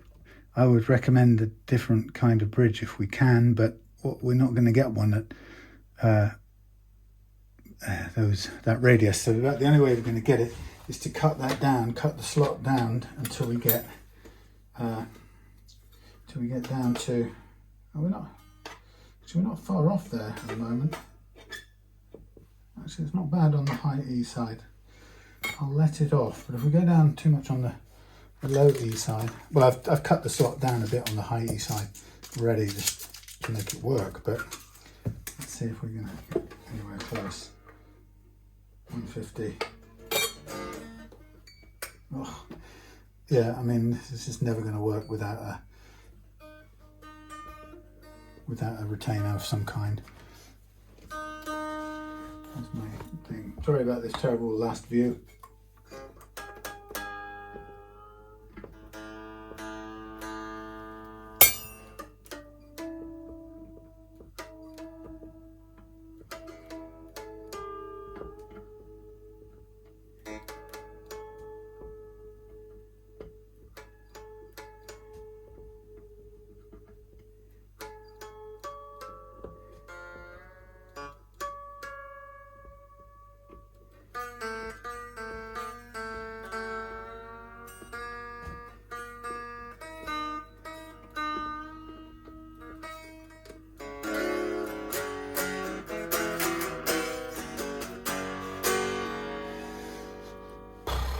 And what we've got, let's take this up a bit now,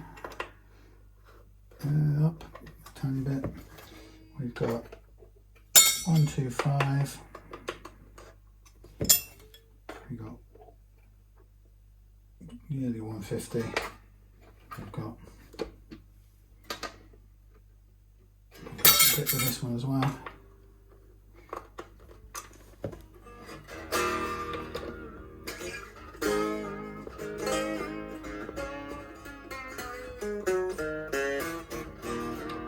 Okay, that will do for now. I wanted to get further than this, but we'll have to make some decisions. All right, power's about to go, 2 hours, 7 minutes. That's quite a bit of time. Yeah, still more to go. All right, see you soon. Okay, just a quick check-in before we finish. So I've got it playing, everything's nice, except the fact the angle's still not good enough for my liking, but it does play. So you can have the tremolo in there and it works. Oops, sorry. This is how it sounds without the tremolo on, but it's ready to be used. Because the break angle is not that great across here, it hasn't got quite as much sustain as it could have in a more ideal world.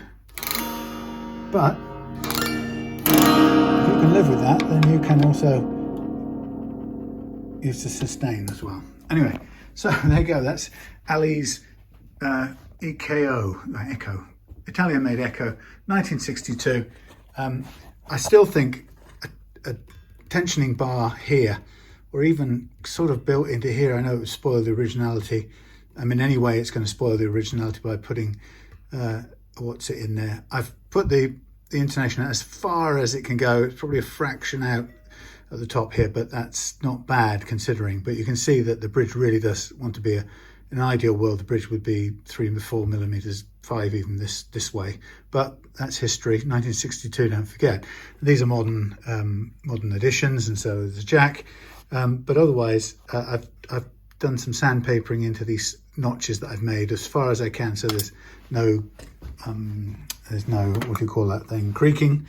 Yeah, and you know, the refret there looks beautiful compared to what it did, and it plays great as well. And you can see it's really low, so it's probably never had an action like that before.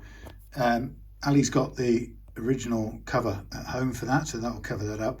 And then we've left the original in. I did in the end file down the 0 fret a bit, so it's got a better first fret action.